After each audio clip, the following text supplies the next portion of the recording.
기본 강의를 한 3번 정도 보신 분들은 제가 쓴 기출보기기 책 있죠. 오지게 두껍죠. 해설이 그냥 그거 한 3번 돌리세요. 그러면 합격합니다. 아무데도 두껍다고 출간 안 해줘서 제가 제 돈으로 출간 안 해줘요. 10년 전부터 해달라고 그래도 안 해주더라고요. 두껍다고. 다른 데는 보면 1차 2과목을 묶고 얄부리하게 출간하잖아요. 그죠? 해설만 간단하게. 근데 이제 이 산업인력관리공단의 자격증 문제는 문제 풀에서 출제하기 때문에 기출문제가 똑같이 또는 변형해서 출제되는 경우가 태반입니다. 더군다나 민법은 지문 봐가지고 바로 답을 찾기가 되게 어려워요. 그에 대한 옳은 지문이든 틀린 지문이든 해설이 너무 부족해서 좀 두껍지만 그렇게 만들었어요. 필요하신 분들은 활용하시면 됩니다. 기본사고 같이 활용하시면 도움이 될 거예요. 저거 원고 만드느라고 2년이 걸렸어요. 아유, 징그러 죽겠어요. 그래서 다른 데서는 출간을 못하죠. 저렇게 안 쓰시니까 다른 분들이. 두껍다고 불만 갖지 마시고 내용 다 들어있으니까. 자, 426페이지 임찬의 의무가 나왔습니다. 여기 이제 간단히 체크하시면 돼요. 의무는 가장 중요한 게 차임지급 의무죠. 차임에 대해서는 금전 이외도 된다 그랬고요. 자, 차임지급 의무 와서 몇 가지. 첫째, 경제사정의 변동을 이유로 하는 차임의 증액이나 차임의 감액을 일방적으로 청구할 수 있도록 되어 있습니다. 그래서 이 경제사정의 변동을 이유로 하는 차임, 증, 감 청구권은 형성권입니다. 물론 상대방이 이의를 할 수는 있어요. 자, 임대인이 증액을 청구하거나 임차인이 감액을 청구했어요. 상대방이 순순히 청구한 대로 증액 또는 감액해주면 좋겠지만 만약에 상대방이 이의를 하면 부득 재판으로 가야 되죠. 판결이 나올 거예요. 자, 여기서 법원이 증액 판결이나 감액 판결을 해줄 거 아닙니까? 여기서 조심할 거. 이 법원의 증액 또는 감액 판결은 법원이 판결을 통해서 증액 또는 감액시켜주는 게 아니라 기존의 증액 청구나 감액 청구가 정당하다라는 판결이에요.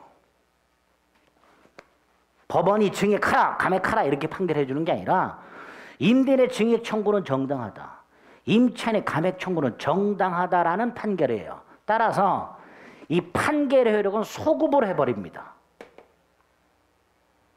즉 증액 또는 감액 판결이 확정되었을 때 그 판결이 확정된 때부터 증액 또는 감액의 효력이 발생하는 게 아니라 청구시로 소급해서 증액 또는 감액의 효력이 생겨요. 그럼 어떤 문제가 생겨요? 이기 차임 연체 시 계약 해지의 문제. 그죠? 판결 확정 후 이기 차임이 아니고요. 판결 확정 전후에 걸쳐서 이기상 차임을 연체하게 되면 해지할 수 있다라고 해석을 하게 됩니다. 그거 조심하시면 됩니다. 판례가 하나 있죠. 그 다음에 그 관련 판례 밑에 임대인과 임차인 사이 임대차 계약을 하면서 차임을 증액하지 않는다라는 특약을 했어요. 그런데 그런 특약을 했다 하더라도 증액 청구할 수 있다라는 게 판례예요. 다시 말해서 이것도 강행 규정으로 해석을 하는 거예요. 그 다음에 오른쪽 디귿, 요거는 임대차 목적물이 임차인의 귀책 사유 없이 일부가 멸실이 됐어요. 임차인의 잘못 없이. 그럼 임차인은 그 멸실된 부분만큼 사용식을 못 하잖아요.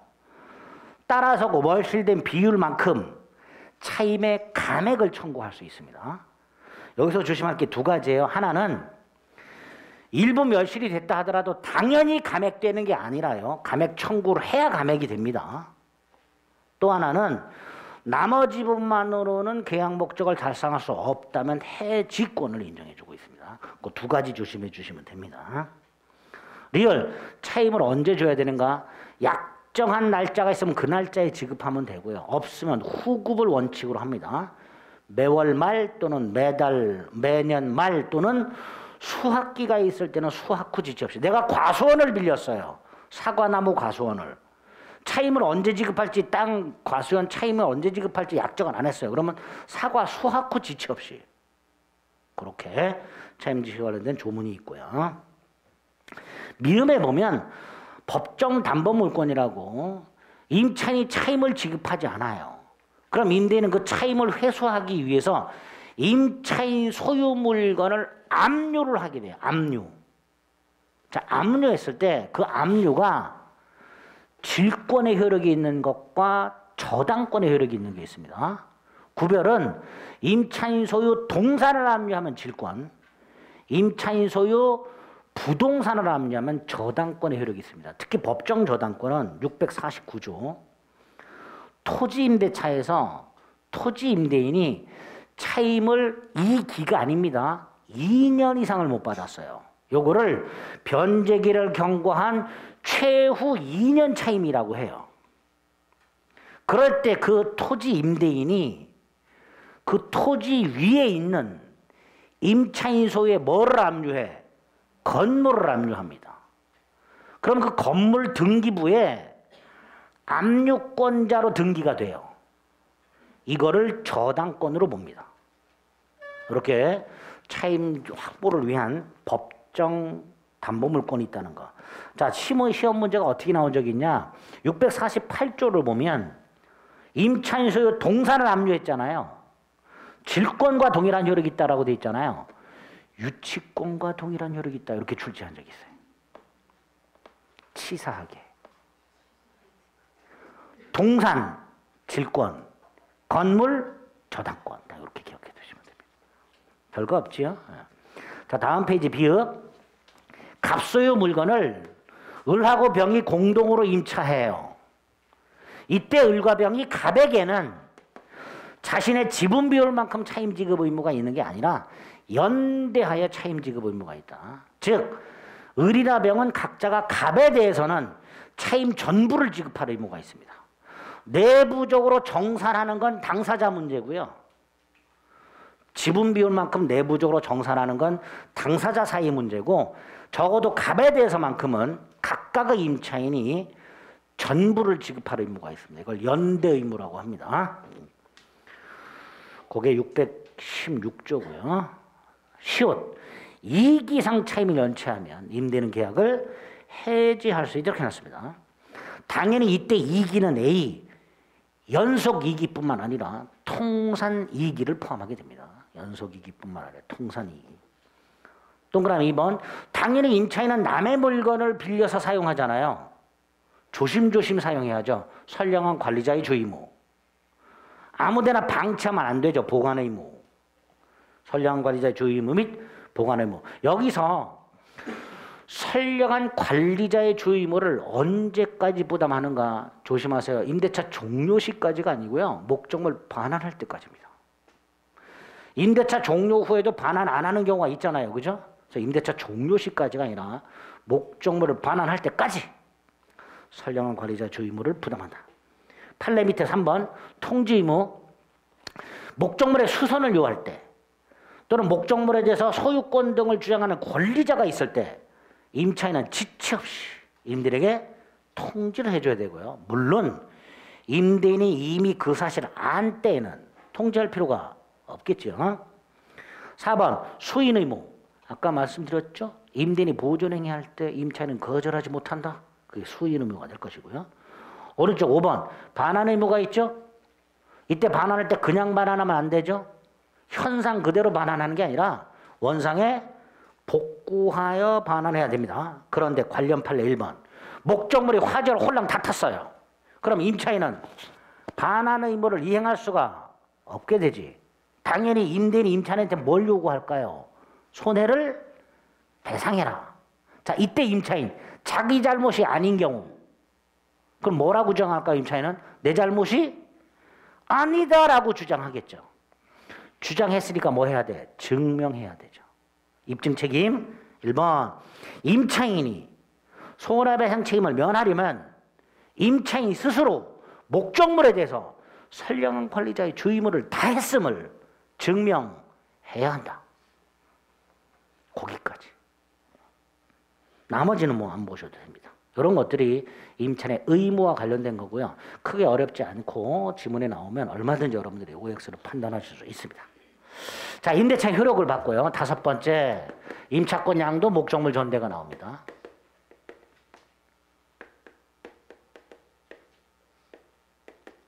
자, 각과 회사에 임대차 계약을 했어요. 여기서 임차권 양도란 을이 갖고 있는 임차권을 파는 거예요. 자, 을이 갖고 있는 임차권을 팔면요, 임차인이 누구로 바뀌어요? 병으로 바뀌죠.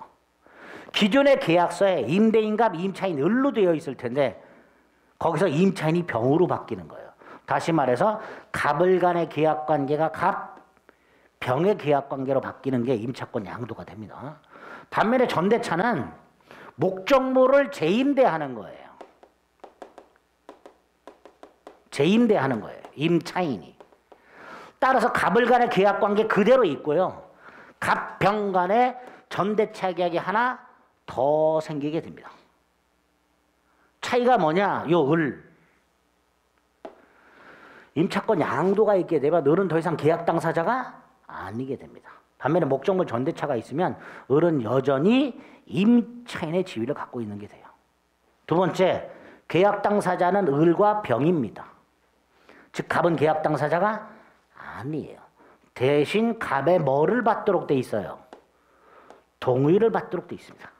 그래서 629조 1항 임차인은 임대인의 동의 없이는 임차권을 양도하거나 전대하지 못한다. 2항 만약에 임차인이 이에 위반하면, 즉 임대인의 동의 없이 임차권을 양도하거나 목적물을 전대하면 이 계약이 무효가 되는 게 아니라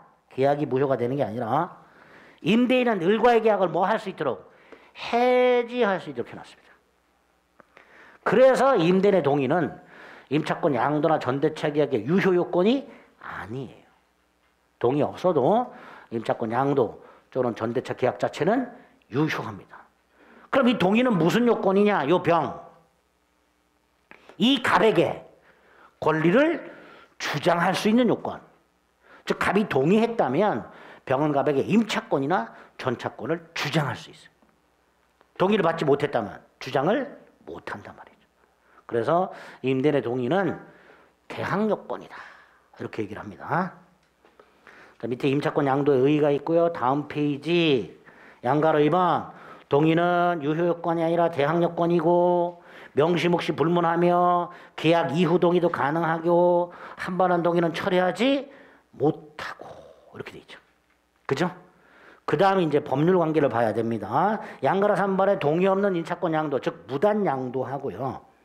오른쪽 431페이지 양가로 3번 동의 없는 전대, 무단 전대. 법률 관계가 거의 똑같습니다. 같이 봅니다. 무단 양도, 무단 전대. 특히 무단 전대가 사례 형태로 굉장히 많이 나옵니다. 무단 양도, 무단 전대. 갑의 동의 없이 을이 병과 임차권을 양도 또는 목적물을 전대한 경우, 이게 무단 양도, 무단 전대가 되겠죠. 첫째, 을병 계약은 유효. 계약은 유효하죠. 두 번째, 을은 동의를 받아줄 의무가 있는데, 즉 병으로 하여금 물건을 사용 수익하게 해야 되는데 갑의 동의를 못 받아줬죠. 따라서 병은 을과의 계약을 해제할 수 있습니다. 두 번째, 갑과 을과의 관계. 갑은 을과의 계약을 뭐 할 수 있죠? 해지할 수 있죠. 다만 대법원에 의하면 이 둘 관계가 부부, 남편이 부인에게, 부인이 남편에게 임차권을 양도하거나 전대한 경우에는 갑에 대한 배신 행위가 아니기 때문에 갑은 해지할 수 없다. 이렇게 됩니다. 자, 갑이 을과의 계약을 해지하지 않는 한 갑은 여전히 을에게 뭘 청구할 수 있어요? 차임을 청구할 수 있죠. 그죠? 갑이 을과의 계약을 해지하지 않는 한 을은 여전히 임차인이기 때문에 갑은 을에게 차임을 청구할 수 있습니다. 이게 갑을 간의 관계고요. 갑병 간의 관계. 갑은 병에게 당연히 물건을 돌려달라 반환 청구, 손해배상 청구, 반환 청구 또는 손해배상이나 부당이득 반환 청구 할 수 있습니다. 이유는 병의 점유는 갑의 입장에서 보면 적법점유, 무단점유. 병의 점유는 무단점유죠. 그죠?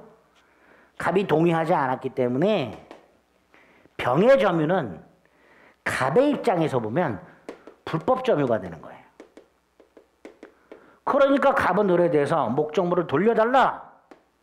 반환 청구 또는 내 물건을 무단으로 사용했으니까 그 사용 이익에 대해서만큼은 손해를 배상하거나 부당이득 반환을 청구할 수 있는데 여기서 우리 대법원이 두 가지 청구에 대해서 갑이 을과의 계약을 해지를 한 경우와 해지를 하지 않은 경우로 나눠서 본다. 이유는 갑이 을과의 계약을 해지하지 않았다면 을은 여전히 임차인이란 말이죠. 그래서 갑이 을과의 계약을 해지한 경우와 해지하지 않은 경우로 나눠서 해지한 경우 을은 더 이상 임차인이 아니죠. 그러니까 나에게 반환하라 이렇게 되는 거죠. 반면에 이 경우에는 을에게 반환하라 이렇게 되겠죠. 물건을. 그죠? 을이 여전히 임차인이라면 갑은 병한테 물건을 을에게 반환하라 이렇게 청구하게 될 겁니다. 또 해지했다면 갑은 을에게 차임을 청구할 수 있어요, 없어요? 없으니 병에게 청구해야죠. 반면에 해지하지 않았다면 갑은 여전히 을에게 뭘 청구할 수 있어요? 차임 청구할 수 있으니까 병에게 중복해서 청구하면 안 되겠죠. 특히 마지막 거. 갑이 을과 계약을 해지하지 않는 한 또는 임대차가 존속하는 한 갑은 을에게 차임을 청구할 수 있으므로 병에 대해서 불법행위나 손해배상이나 부당이득 반환을 청구하지 못한다. 요거 조심해 주시면 됩니다. 그런 내용들이 왼쪽 양가라 3번 무단양도와 오른쪽 하단의 무단전대 법률관계다 라고 생각하시면 돼요. 됐죠? 자, 오른쪽 맨 위에 4번 이 동의를 받은 임차권 양도. 만약에 갑이 동의를 하면 보세요. 임차인의 지위가 그대로 승계가 되죠. 여기서 조심할 게 하나. 을이 갑에게 차임을 연체한 게 있어. 갑이 을에게 연체 차임 채권이 있어. 그 연체 차임을 병에게도 청구할 수 있는가?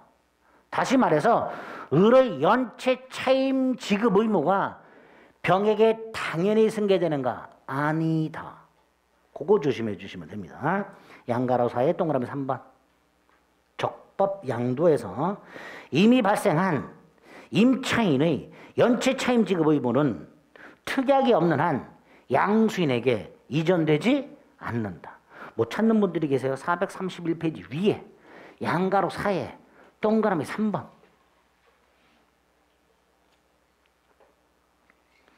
네가 여기저기 왔다 갔다 했잖냐 자식아.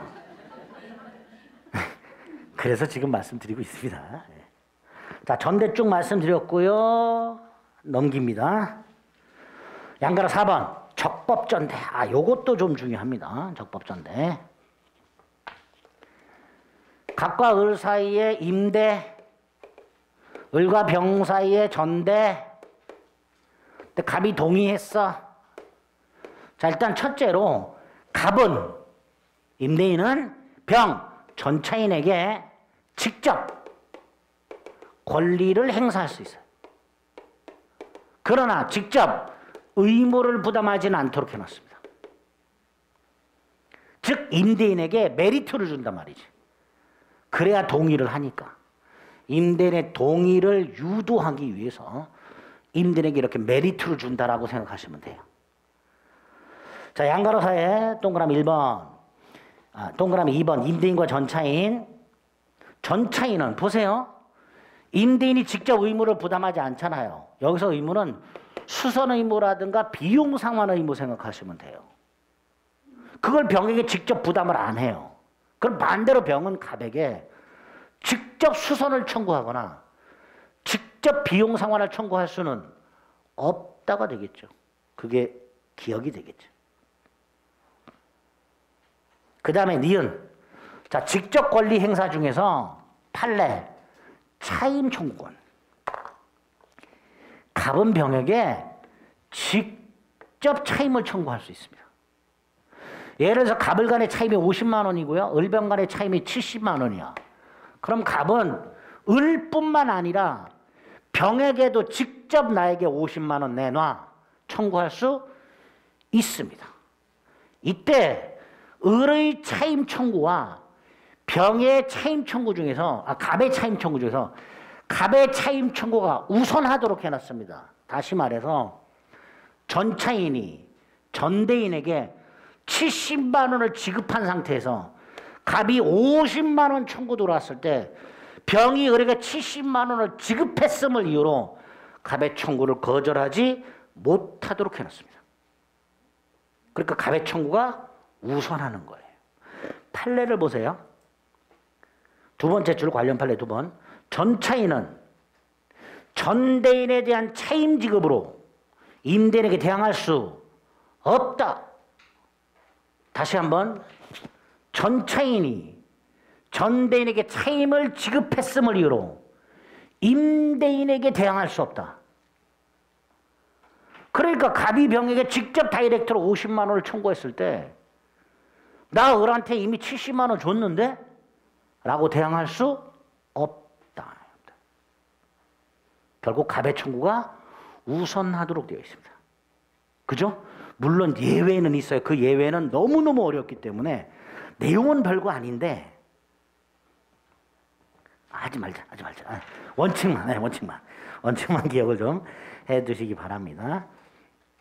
자, 동그라미 1번, 동그라미 2번의 관련 판례 거기까지 세 줄까지 말씀을 드린 거고요. 뭐 3번은 별거 아니죠. 임대인과 임차인 사이에는 아무런 영향이 없고요. 자, 그 다음에 요 적법전대차의 경우에는요, 요 전차인을 보호하는 장치가 4개가 따로 마련이 되어 있습니다. 요 전차인 보호장치 4개는요, 뭐 정확하게 암기할 필요는 없고요. 요게 적법전대차에서 나온다라는 것만 기억하시면 돼요. 과거에 무단전대 문제를 내면서 무단전대 옳은 것은 이라는 문제가 나오고 그럼 틀린 게 4가지였을 거 아니에요. 그 4가지를 요걸로 출제를 한 적이 있어요. 그러니까 요 4가지 내용은 내용 자체로는 틀린 내용이 아닌데 무단전대로 가면 틀린 게 되는 거예요. 적법전대에서 전차인 보호장치 4개. 첫째가 존속보호라고 해서요. 원래 임차권이 소멸하면 뭐도 소멸, 전차권도 소멸해요. 그런데 임차권이 소멸하는 이유가 2가지. 갑과 을이 임대차 계약을 합의로 해지, 또는 을이 임차권을 포기. 그럼 임차권 소멸하죠. 하지만 전차권은 소멸하지 않습니다. 전차권 소멸의 특징 2개. 그 다음에 니은 갑이 을과의 계약을 해지했어. 일방적으로 해지해서 해지 사유가 있겠죠. 그 사유를 통지해야 돼, 얘한테. 그 사유를 통지하고 통지가 병에게 도달한 날로부터 6달 또는 5일이 지나야 해지가 된단 말이죠. 다만 을이 이익 이상 차임을 연체하여 갑이 계약을 해지한 경우 이때는 병에게 통지하지 않아도 대항할 수 있도록 해놨습니다. 그게 판례입니다. 그게 니은. 임대인이 전차인에게 해지 사유를 통지하지 않으면 해지됐다고 주장을 못한다. 다만 판례. 을이 이익 이상 차임을 연체함으로써 계약을 해지한 경우에는 병에게 통지하지 않아도 해지됐음을 주장할 수 있다. 자, 세 번째, 얘가 토지전차인. 무슨 전차인? 토지전차인. 건물 소유, 식목, 체험, 목축 목적 토지 임대차 및 토지 전대차에서 임대차 및 전대차 기간이 동시에 만료가 된 경우 전차인 소유의 지상물이 존재할 때 이 전차인은 임대인에게 기존 전대차 계약과 동일한 조건으로 임대를 청구할 수 있고 임대인이 거절하면 지상물 매수를 청구할 수 있게 하습니다. 즉 토지 전차인에게 임대 청구권 및 지상물 매수권이 인정이 되고요. 마지막 건물 기타 공작물 전차인에게는 부속물 매수권이 인정이 됩니다.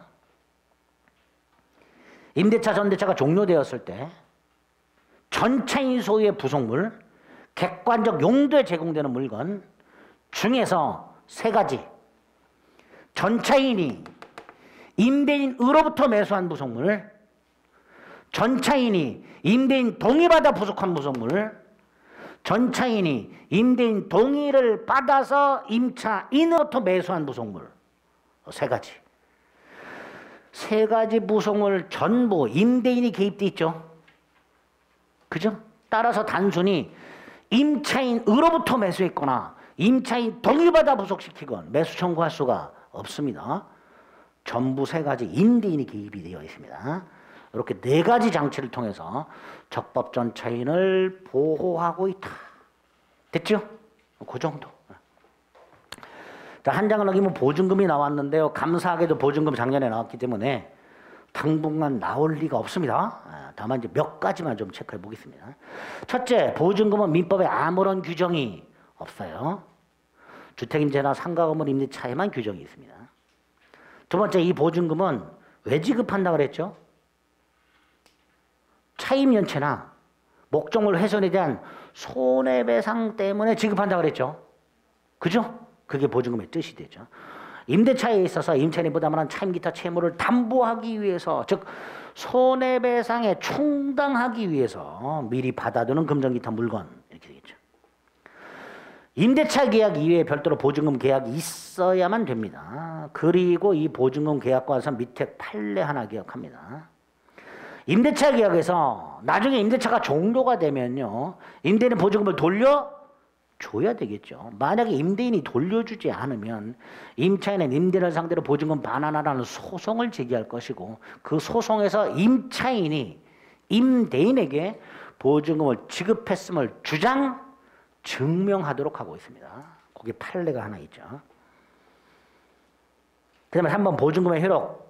가장 중요한 효력이 뭐예요? 손해배상 충당. 그걸 줄여서 뭐라래요? 담보. 손해배상 충당. 자, 여기서 언제까지 발생한 손해배상이냐? 오른쪽 맨 위에 목적물 반환할 때까지 발생한 손해. 임대차 종료시 아닙니다. 목적물 반환할 때까지. 왜 그럴까요? 목적물을 반환할 때까지 차임 연체할 수 있죠. 목적물을 반환하는 날 목적물을 훼손시킬 수도 있지. 그러니까 반환할 때까지 발생한 거예요. 그래서 충당도 언제 하는 거예요? 반환할 때 하는 거, 반환할 때. 목적물 반환할 때 보증금에서 손해배상을 충당하면 돼. 따라서 아직 목적물을 반환하기 전이야. 근데 을이 차임을 연체했어. 갑이 연체 차임을 청구했을 때 을이 보증금에서 충당하세요 라고 청구할 수 있다 없다? 없지요. 언제 충당해야 되는데? 반환할 때. 그죠? 반환할 때 충당해야 됩니다. 따라서 밑에 양가로 2번 보증금의 충당 관련 판례.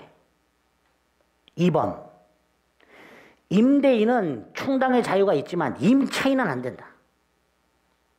임차인은 임대인의 차임 청구, 연체 차임 청구에 대해서 보증금에서 충당할 것을 청구할 수가 없습니다. 자, 1번에 보면 네 번째 줄, 임대차 계약이 종료되었다 하더라도 관련 판례 1번의 네 번째 줄, 목적물이 명도되지 않았다면 임차인은 보증금이 있음을 이유로 연체 차임 지급을 거절할 수가 없다. 아직 목적물을 반환하지 않고 있다면 갑이 연체 차임을 청구했을 때 보증금에서 까세요 라고 청구할 수가 없다. 이렇게 되죠. 그럼 임대인도 마찬가지겠죠. 근데 우리 대법원은 임대인은 괜찮대. 2번 임대차 보증금이 임대인에게 교부되어 있을 때 임대인은 임대차 관계가 계속되고 있는 동안에 보증금에서 연체 차임을 충당할 것인지를 자유로이 선택할 수 있다. 그래서 그 관련 판례 바로 위에 보충금 충당의 두 번째 줄, 연체 차임에 대하여 임대차 종료 전이라도 보증금으로 충당할 수도 있고 임차인에게 계속해서 연체 차임을 청구할 수도 있고. 그럼 정리. 목적물이 반환되지 않고 있는 상태에서 연체 차임이 있을 때 을이 갑에게 연체 차임을 보증금에서 충당하세요 라고 청구할 수는 없지만 임대인이 충당하는 건 자유다. 이렇게 결론 내릴 수 있겠죠. 그죠? 판례가 그렇게 보고 있습니다.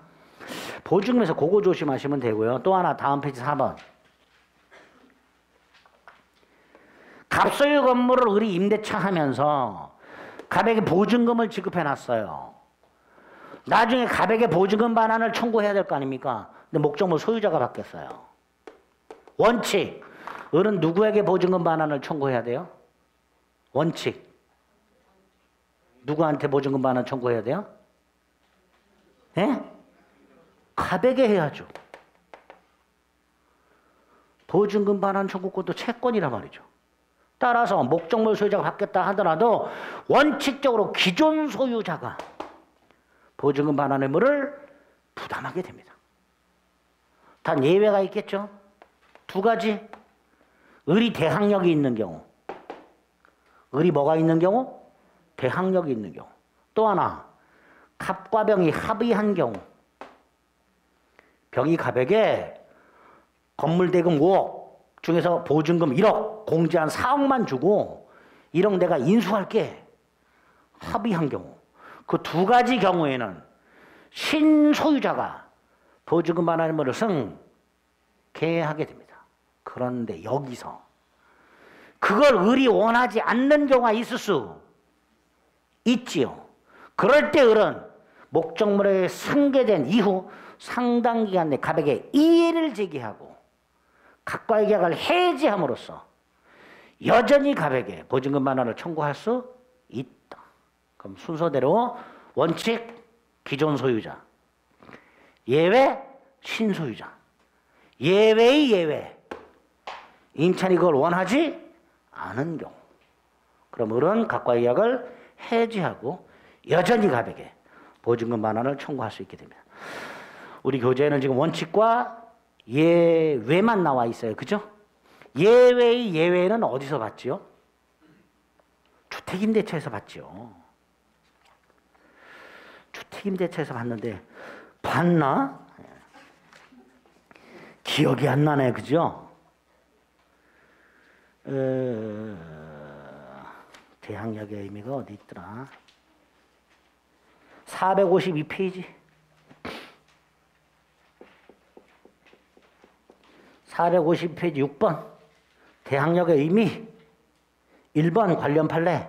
거기 뭐라고 돼 있어요? 임차인이 대항력이 구비된 후 건물이 양도된 경우 양수인이 임대인지를 승계하기 때문에 보증금 반환 채무도 누구에게? 양수인에게 이전되고 양도인 채무는 어떻게 된다?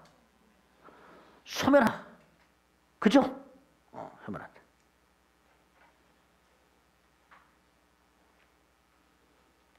그런데 오른쪽 5번. 임차인이 양수인에게 임대인지가 승계되는 것을 원하지 않아. 얘한테 보증금 반환 의무가 승계되는 걸 을이 원하지 않아. 그럴 때 뭐라고 돼 있어요? 주택이 양도된 사실 안 때부터 상당히 이의를 제기함으로써 승계되는 임대차 관계의 구속에서 벗어날 수 있다. 이럴 때는 여전히 누가 부담한다? 양도인이 부담한다. 그죠? 그렇게 단계별로 나눠서 기억을 좀 해주시면 되겠습니다. 다시 돌아옵니다. 자, 436페이지 4번까지 보신 거고요. 5번 보증금 반환 청구에서 양가로 2번 동시행관계 관련 판례 1번. 임차인이 목적물을 명도하는 것과 임대인이 보증금을 반환하는 건 무슨 관계? 동시행관계죠. 여기서 이 보증금은요. 임차인이 목적물을 반환할 때까지 발생한 모든 손해배상, 연체차임이라든가 목적물 훼손에 대한 손해배상이라든가 이런 모든 연체차임이 당연히 공제된 잔액 보증금 반환 의무가 동시이행 관계고요. 여기서 당연히 공제되는 손해배상에는 연체차임이 있었죠. 목적물 훼손에 대한 손해배상이 있었죠. 하나가 더 있어요. 다음 앞에 435페이지.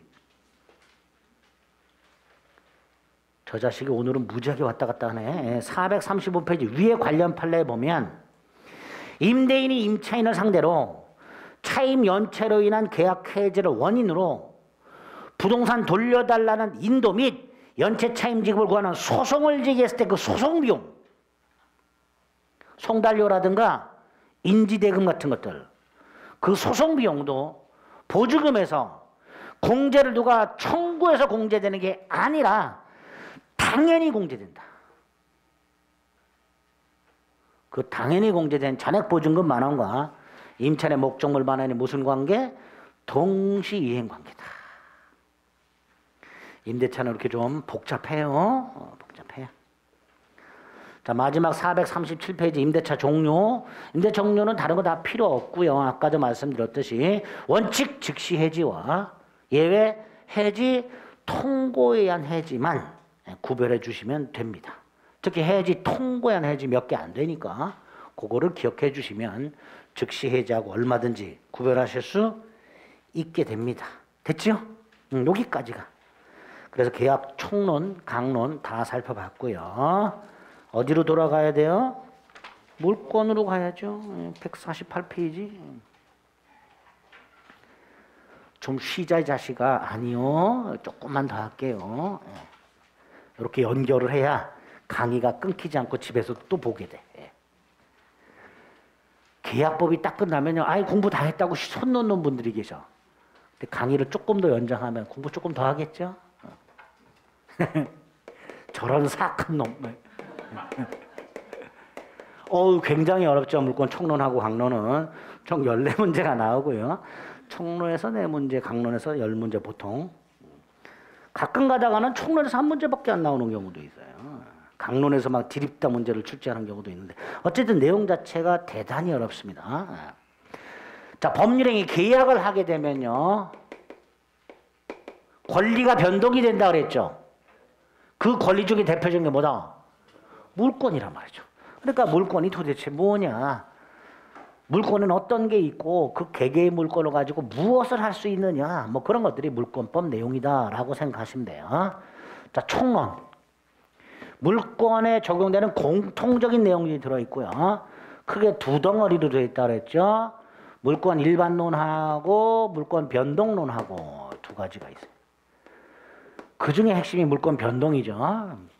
물권 일반론은 말 그대로 물권의 기초가 되는 거. 물권의 뜻, 물권의 특징, 물권의 주체. 누가 물권을 가질 수 있느냐? 물권의 객체. 물권은 무엇을 대상으로 하느냐? 물권의 종류. 어떤 게 있느냐? 물권에는. 물권의 공통적 효력.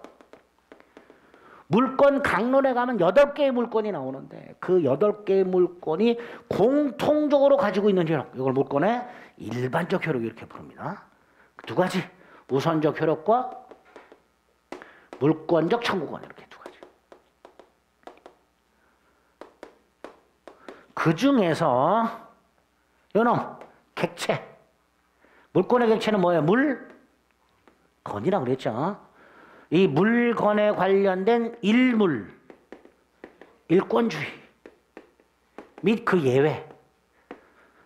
여기서 시험 문제가 나오고요. 물권의 종류와 관련된 185조. 물권 법정주의예요. 물권의 우선적 효력. 그리고 마지막으로 요놈. 요게 제일 중요하죠. 물권적 청구권. 그래서 물권 일반론에서는 크게 한 4덩어리 정도 해서 시험 문제가 출제가 되고 그 중에서도 물권적 청구권이 핵심적인 내용이 됩니다. 매년 출제가 된다고 보시면 돼요. 물권적 청구권은. 거의. 자, 그럼 간단하게 물권의 의의부터 봅니다. 148페이지 물권이 뭐냐? 현재 존재하고 특정이 되어 있으며 독립한 물건을 직접 지배하여 이익을 얻는 것을 내용을 하는 절대적이고 직접적이며 독점적이고 관념적 권리를 말한다라고 되어 있는데 여기서 직접 지배가 무슨 뜻이라고 그랬죠? 지배. 사용, 수익 또는 처분. 이게 지배라는 뜻이라고 그랬어요. 근데 절대적이 뭐죠? 누구에게나 주장할 수 있다. 아까 채권은 특정한 채무자에게만 주장할 수 있다고 그랬죠? 그걸 상대적이라고 해요. 특정인에게만 주장할 수 있는 걸 상대적 권리. 누구에게나 주장할 수 있는 걸 절대적 권리. 그럼 직접적은 뭐죠? 타인의 도움이나 승낙을 받을 필요 없이 지배. 반면에 채권은 채무자의 협조가 필수적이죠. 돈을 갚으라 그랬을 때 채무자가 갚아야 채권은 만족을 얻게 됩니다. 즉 채권은 채무자의 협조가 필수적이다. 이거를 간접적 권리 이렇게 불러요. 독점. 이건 쉽죠. 내 물건은 나만 사용할 수 있죠. 반면에 채권은 동일한 내용의 채권이 여러 개 존재합니다. 지금 여러분이 이정환에 대해서 갖고 있는 채권 뭐가 있어요? 민법 강의해라. 평등하죠? 어느 한 사람이 독점해서 저에게 강의하라고 행사할 수가 없어요. 채권은 비독점성, 평등하다는 특징을 갖게 됩니다. 관념적이란 건 별거 아니고요. 여러분들이 현재 여러분 소유 물건을 바리바리 다 싸갖고 다니지 않죠. 집에 두고 온 거 많지. 하지만 여러분의 소유권의 효력이 미쳐요. 이런 걸 관념적이다라고 말을 해요. 현재 내수 중에 없어도 물권의 효력이 인정되는 걸 관념적이다 이렇게 말을 합니다. 이게 물권이다. 그렇게 간단히 개념을 잡으시면 나머지 것들은 뭐 잠 안 올 때 읽어보시면 돼요. 오른쪽에 보면 채권과 비교가 되어 있죠. 자, 하나 조심합니다. 물권이든 채권이든 재산권이에요. 재산권이라는 말은 양도, 상속, 재산권 이렇게 나오면 양도, 상속, 대리를 통해 행사할 수 있고 누가 대신 행사할 수 있어. 이게 재산권의 의미가 돼요. 양도, 상속, 대리, 대위할 수 있다. 그럼 물권과 채권은 다 재산권이니까 양도, 상속, 대리, 대위할 수 있는데 여기서 이 양도와 관련해서 물권과 채권이 좀 달라요. 물권은 양도를 제한할 수 없는 게 원칙이에요. 양도 제한 금지가 원칙이에요. 반면에 채권은 양도를 제한할 수 있어요. 채권은 양도를 제한할 수 있는 이유가 뭘까요? 채권을 양도를 하면 채무자 입장에서는 누가 바뀌어요? 채권자가 바뀌어요. 그렇죠? 그러니까 채권 양도는 제한할 수 있어야 되죠. 둘 다 양도성이 있긴 있는데 물권은 양도성을 제한을 못하는 게 원칙이고 채권은 양도성을 제한할 수 있다. 뭐 그 정도 차이만 확인하시면 됩니다. 나머지는 다 말씀을 드렸고요. 자, 한 장을 넘깁니다. 150페이지는 잠 안 올 때 읽어보시면 됩니다. 151페이지. 물권의 주체는 사라졌죠? 이거 우리 시험범위 아니에요. 권리의 주체. 둘만 기억하시면 돼요. 자연인하고 법인. 네, 법인. 네. 법인은 두 개가 있죠. 사단법인과 재단법인. 다만 나중에 공동소유 가서 법인이 아닌 사단이 있어요. 권리 능력 없는 사단 또는 비법인 사단이라고 그놈과 관련된 내용이 하나 나옵니다. 그때 조심해서 보시면 돼요. 자, 물권의 객체, 물건이라고 되어 있는데요. 이것도 이 자체는 우리 시험 범위가 아니라 그랬습니다. 그래서 간단히 개념만 잡습니다. 물건이라 하면 유체물, 전기, 기타 관리가 가능한 자연력을 말하고 종류가 세 종류가 있는데 그 중에 99조 부동산하고 동산만 기억하자. 2항 부동산 이외의 물건은 동산이다. 그럼 1항 부동산은 도대체 뭐냐? 토지와 그 정착물이 부동산이다. 여기서 조심할 게 정착물이죠. 정착물은 두 개가 있죠. 건물하고 건물 이외의 정착물이 있죠. 그 중에서 건물은 토지와는 독립한 부동산. 그죠? 반면에 건물 이외의 정착물은 예컨대 수목. 이건 뭐죠? 원칙적으로 토지의 일부. 원칙적으로 토지의 일부. 그래서 우리 민법상 부동산은 두 개. 토지와 건물. 이렇게 생각하시면 됩니다. 그 물건의 양가로 2번.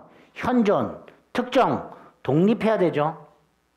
일단 1번 물건이 물권의 객체니까 아파트 분양권 같은 것들은 소유권의 객체가 될 수가 없죠. 아파트 분양권은 물건이 아니죠. 채권에 불과합니다. 2번 특정된 물건이어야 됩니다. 자, 이 특정 물건에서 나중에 요 일몰 일권주의 예외에서 나오게 되는데 지금 미리 보죠. 갑이 양돈장에서 돼지 100마리를 기르면서 이걸 을에게 담보로 제공하고 돈을 빌리는 경우,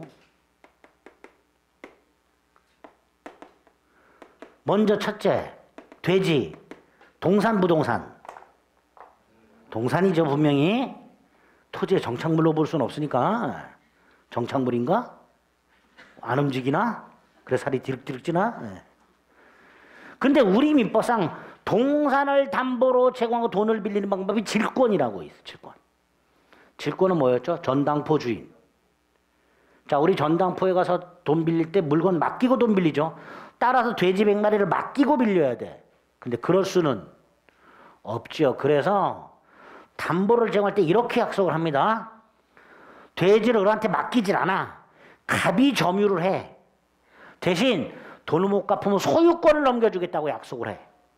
그럼 을은 돼지 100마리를 점유하지 않은 채 나중에 갑이 변제하지 않으면 돼지 소유권을 취득할 수 있는 권리. 다시 한번, 을의 입장에서 돼지를 점유하지 않은 채 나중에 돼지에서 뭘 취득할 수 있는, 소유권을 취득할 수 있는 권리가 있게 돼요. 그죠? 이거를 대법원이 이름을 붙이죠. 뭐라고? 이걸 뭐라고 부른다 그랬어요? 동산양도담보권 이렇게 부른다 그랬어요. 뭐라고 부른다고요? 네. 자, 이때 이 동산양도담보권 대법원이 인정하고 있는, 대법원은 관습법으로 바꾸자 그랬어요. 관습법상 물권이에요. 그죠? 그 물권의 객체가 특정이 되어 있어야 돼요. 자, 이때 돼지 100마리를 어떻게 특정할까의 문제가 생깁니다. 엄격하게 말하면요, 돼지 100마리를 특정하려면 돼지 등판에다가 1번부터 100번까지 써야 돼요. 그죠? 그런데 갑의 입장에서 보면 돈을 갚으려면 다 자란 돼지 갖다 팔고 새끼 돼지 넣어야 되잖아요. 따라서 특정을 돼지 등판에다 1번부터 100번을 써서 특정하는 게 아니고 장소, 종류, 수량 지정, 요걸로 특정을 하게 됩니다. 요걸로. 장소, 종류, 수량을 지정하는 방법으로 특정. 이렇게 특정을 하면 이 전체가 마치 하나의 물건이 돼요. 이 전체가. 요거를 집합물 이렇게 부릅니다. 무슨 물? 집합물. 따라서 이 전체에 하나의 동산양도담보권이 성립을 하고, 이렇게 특정을 해놨으니까 설령 갑이 다 자란 성돈 50마리를 내다 팔고 새끼 돼지 50마리를 넣었다 하더라도 그 장소에 돼지가 여전히 100마리가 있으니까 특정성을 상실하지 않는다. 이렇게 판결하겠죠. 그죠? 그게 아주 잘 나오죠. 그게 동그라미 2번에 있는 내용입니다. 잘 나오니까 잘 기억해 두세요. 한 장 넘기면 나와 있죠. 성장을 계속하는 어류라고 돼 있는데 뱀장어입니다. 뱀장어. 장어. 여러분들 힘없을 때 먹는 거. 맛있나 장어? 장어 잘못 먹으면 기름기 얼굴에서 쫙 나오죠. 그죠? 제가 예전에 미쳐가지고 장어를 한 친구랑 같이 술 먹을 때 한 일주일을 먹은 적이 있어요. 매일. 한 일주일 지니까 진짜 몸에서 가만히 있어도 기름이 줄줄 새나와. 우와. 어쨌든 양만장, 장어 양식장, 거기에 장어 100만 마리 이렇게 특정을 해서 돈을 빌린 경우입니다. 그럴 때 그 집합물에 양도담보권 설정 계약이 되면 그 구성물이 변동되더라도 한 개의 물건으로서의 동일성, 다시 말해서 특정성을 잃지 않으므로 현재 집합물 위에 양도담보권의 효력이 그대로 미친다. 뭐 이렇게 얘기하겠죠. 그죠? 자, 어쨌든 물건 가서 그 정도 집합물의 개념 확인하시고 그게 일물일권주의 및 그 예외로 연결이 됩니다. 자, 물권의 객체인 물건에 관해서 기억해야 될 거 일물일권주의라는 게 나왔습니다. 하나의 물건에는 물권이 몇 개? 하나. 왜? 독점성 때문에. 물권의 독점성 때문에 하나의 물건에는 물권이 하나만 존재해야 된다는 원칙을 말합니다. 자, 여기서 먼저 양가로 2번 일물을 정하는 표준, 특히 부동산, 토지와 건물. 자, 토지는 뭘로? 필 단위로 따지죠. 공간정보법에 따른 필 단위로 따지게 되고요. 건물은 오른쪽 동 단위로 따지겠죠. 그죠? 그 밑에 있는 내용들은 자만할 때 읽어보시면 되고요. 토지는 필 단위로, 건물은 동 단위로. 그 다음에 오른쪽 양가로 3번 일물일권주의 내용. 구체적으로 3가지. 하나의 물건 전체 하나의 물건이 있어야 되니까 그 물건 일부의 물건이 있을 수 없고, 여러 개의 물건에 하나의 물건이 성립할 수 없으며, 하나의 물건에 충돌하는 2개 이상의 물건이 있을 수 없다. 이게 일물권주의 내용이 될 거예요. 따라서 그 예외도 3가지. 내용이 3가지니까 예외도 3가지. 그러니까 첫 번째 예외가 뭐예요? 하나의 물건 일부에 물권이 인정되는 예외. 이게 제일 중요하죠. 하나의 물건 일부에 물권이 인정되는 예외. 그 중에서도 일필토지 일부와 일동건물 일부 이렇게 되겠죠. 그 중에 일동건물 일부에는 아파트 소유권이 구분 소유권과 전세권이 가능하다. 일동건물 일부에는 아파트 소유권, 그게 뭐예요? 구분 소유권. 한 동 아파트에 여러 개의 소유권이 존재하죠. 가능하고 전세권도 가능하고. 자, 중요한 게 요 놈이죠. 일필토지 일부 둘로 나눠야 돼요. 토지 자체 일부하고요. 또 하나 토지의 일부를 취급하는 게 있었어요. 건물 이외의 정착물. 여기에 별도의 물권이 인정되는 경우, 그중에 토지 자체 일부에는 뭐가 가능해요? 지상권, 지역권, 전세권. 즉 용익 물권이 가능하고요. 요 놈이 문제죠. 자, 요 놈 4가지가 문제가 된다 그랬습니다. 수목의 집단, 소나무 1000그루, 수목, 소나무 1그루, 미분리 과실, 사과나무에서 미수확 상태의 사과, 이런 것들. 마지막으로 무배추 같은 농작, 물. 네 놈이 문제가 되고요. 그 중에 요 놈은 임목에 관한 법률에 의해서 임목 등기할 수 있죠. 그죠? 임목에 관한 법률에 의해서 임목 등기가 가능하고, 임목 등기가 되면 토지와는 별도로 임목에 대하여 소유권과 저당권이 가능합니다. 그 다음에 이 세 놈은 명인방법이라고 이름표를 붙이는 방법, 소유자가 누구인지를 밝히는 일체 방법, 이름표를 붙이든 울타리를 치고 편말을 박든 이런 명인방법을 통해서 소유권이 가능하다. 소유권. 마지막 요 놈은 무조건 경작자에게 별도의 소유권이 인정이 된다. 농작물은 경작자에게 별도의 소유권이 인정이 되면 여기서 경작자는 명인방법을 할 필요도 없다. 다만 그 경작자로부터 농작물을 산 사람은 명인방법을 갖춰야 소유권을 취득한다. 그런 것들이 일물일권주의 예외에서 기억할 것들입니다. 153페이지에 보면 양가로 4번에 동그라미 2번 기억 A, B, B의 가나 다 잘 나오는 것들입니다. 특히 농작물과 관해서는 한 장을 넘겨보면 판례가 있죠. 경작자는 명인방법을 갖출 필요 없이 농작물의 소유권을 취득하지만 경작자로부터 그 농작물을 미수확 상태로 양수한 사람은 뭘 갖춰야? 명인방법을 갖춰야 소유권을 취득한다. 관련 패널 밑에 니은 말씀을 드렸고요. 동그라미 3번에 여러 개의 물건에 하나의 물건이 인정되는 경우에는 니은 집합물 말씀드렸죠. 집합물. 4번 하나의 물건에 양립이 가능한 여러 개의 물건이 성립하는 경우 중에서 특히 디귿 갑소의 땅에 을이 1번 저당권, 병이 2번 저당권 이런 예외가 있을 수 있다. 이렇게 일물 일권주의. 보통 시험 문제가 다음 중 물건의 객체에 관련된 설명으로 오는 것은 또는 물건에 관련된 설명으로 오는 것은 틀린 것은 이렇게 문제가 나오고요. 그때 지문은 여기에 관련된 것들. 일물 일권주의와 그 예외에 관련된 지문들이 출제가 되니까 지금 체크되는 건 꼭 좀 기억을 해 주셔야 됩니다. 됐죠? 나머지 남았어요. 종료, 그다음에 일반적 결 2개 남았습니다. 잠시 쉬었다가 보겠습니다.